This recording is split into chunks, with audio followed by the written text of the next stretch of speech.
How does anger affect family life? A sociological perspective. Anger is one of the most common human emotions, but if not properly managed, it can have deep and lasting negative effects on family relationships. From a sociological perspective, anger doesn't just impact an individual, it creates a ripple effect that alters family dynamics and structure.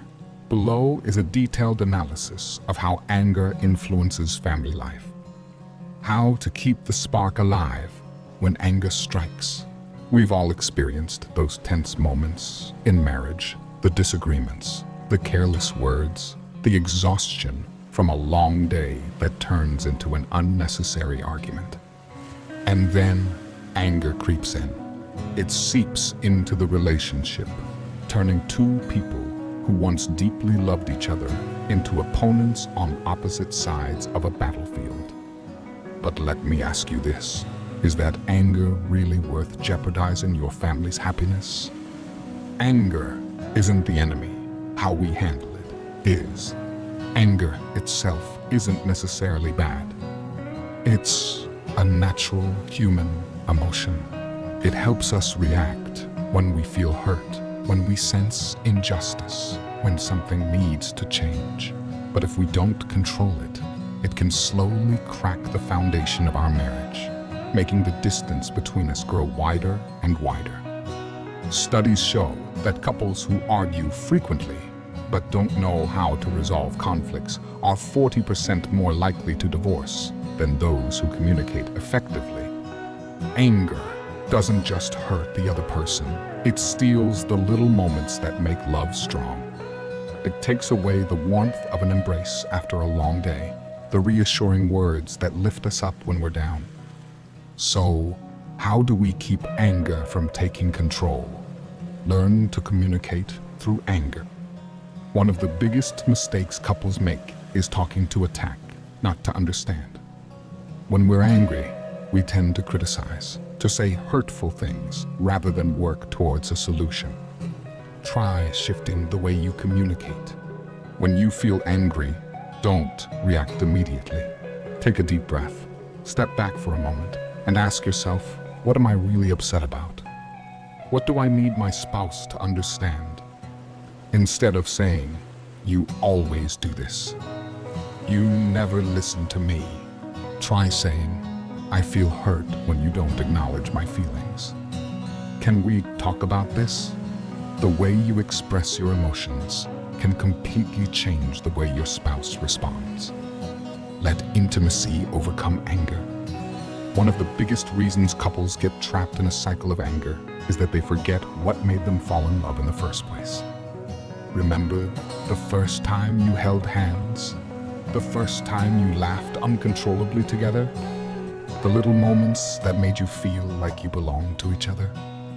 Are you really willing to let small bursts of anger erase those beautiful memories? Try making a change.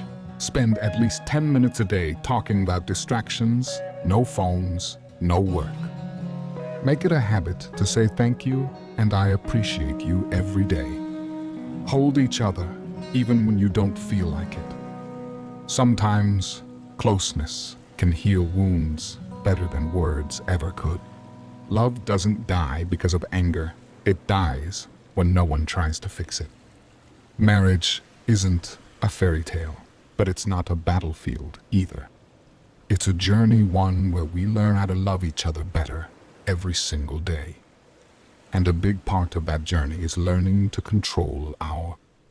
So, the next time you feel frustration rising with your spouse, ask yourself, do I want to win this argument? Or do I want to protect my happiness? Your answer will shape your marriage. Our anger, the scars in a child's heart. Have you ever stopped to ask yourself, how do my angry words affect my child? I'm not talking about those times when you remind them to clean their room or finish their homework. I'm talking about those moments when anger takes over, when you yell, when you say something harsh, when you slam the door, or even when you choose silence, cold and distant. Do you think children forget those moments? They don't. Children don't forget. They remember. There's a powerful quote that says, "A child who grows up with criticism learns to condemn. A child who grows up with encouragement learns to believe in themselves." What does this mean? It means that the way we handle our anger shapes how our children see themselves and the world around them. How does anger affect children? We often assume that children don't understand much. But the truth is, they feel everything. When a child grows up in a home filled with anger and conflict, they may develop fear and anxiety. They live in constant tension, never knowing when the next storm will hit. Lose trust in love. They learn that love comes with yelling, with pain. And as they grow older, they may repeat that pattern in their own relationships, become rebellious or withdrawn. Some children react by acting out, becoming defiant.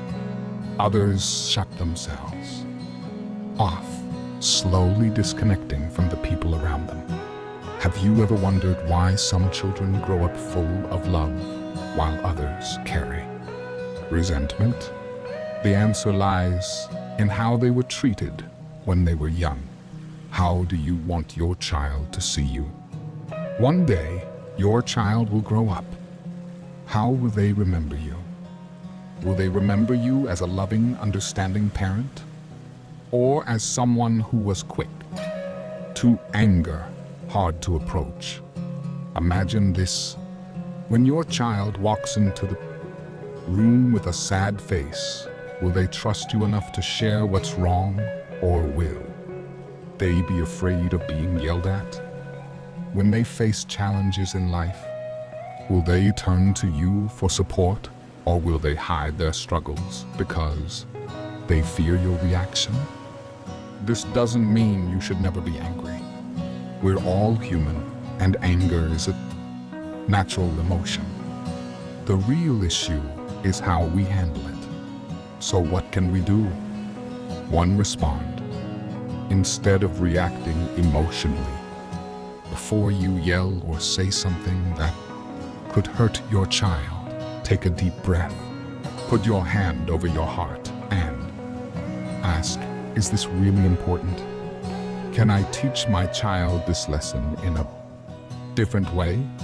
2, teach through love, not fear.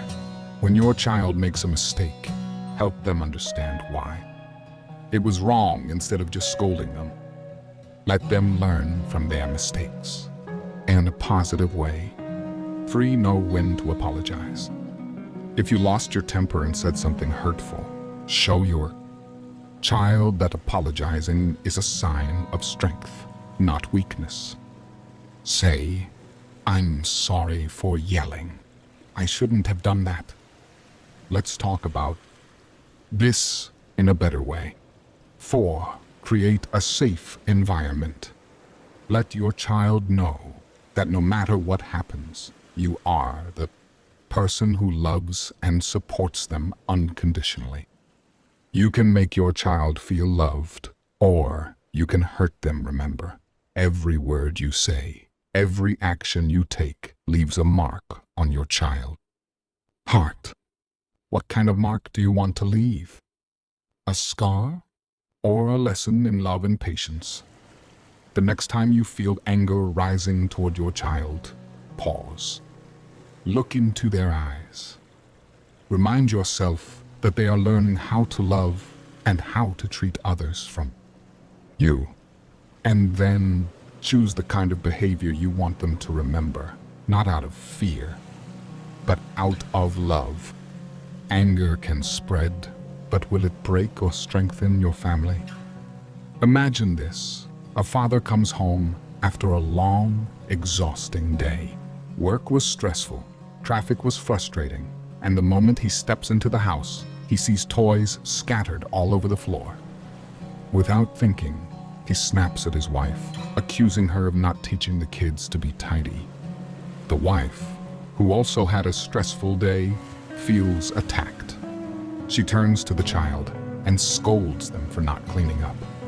The child, confused and hurt, runs to their room and slams the door. And just like that, anger spreads like wildfire. But here's the real question. If one person can spread anger, another can also spread calm, compassion, and love. The real question is, what do you want to pass on? Anger isn't just an emotion, it's a cycle. We often think of anger as a temporary reaction, but in reality, it's a cycle. One person's anger creates negative energy that spreads to others, and they, in turn, pass it on. Think about this. A child who grows up in a household where anger is a constant presence will learn that this is how people solve problems. They will carry that lesson into school, into friendships, and eventually into their own relationships as adults. This is how anger can be passed from one generation to the next. But the good news is, you have the power to break the cycle. You can be the one to stop the spread of anger. If anger can spread, so can calm. If harsh words can cause pain, kind words can heal. Be the first to stop. When you feel anger rising, take a deep breath.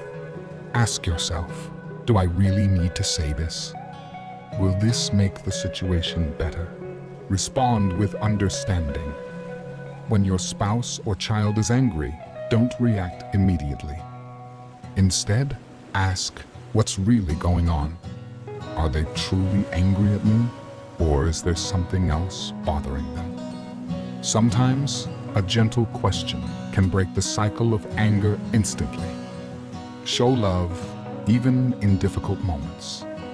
A hug, a kind word, or even a moment of silence to calm down can change the entire atmosphere in your home.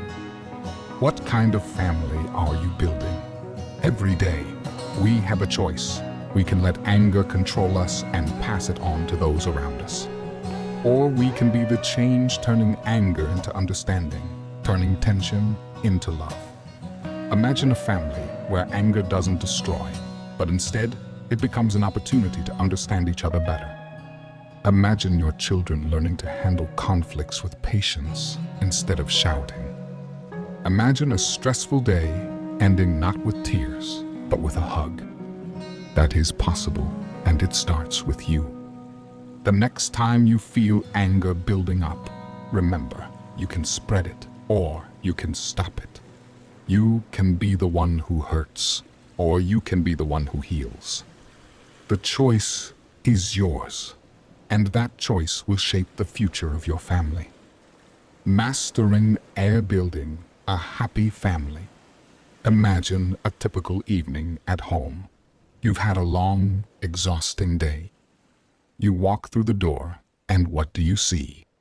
A messy house, kids arguing, and your spouse seemingly oblivious to it all. Anger starts to rise inside you. Your heartbeat quickens. You feel like you're about to explode. But wait, this is the most crucial moment. This is the moment that determines whether you will build your family with love or damage it with anger. You have the power to control your anger. You can turn this moment into an opportunity to connect instead of hurt.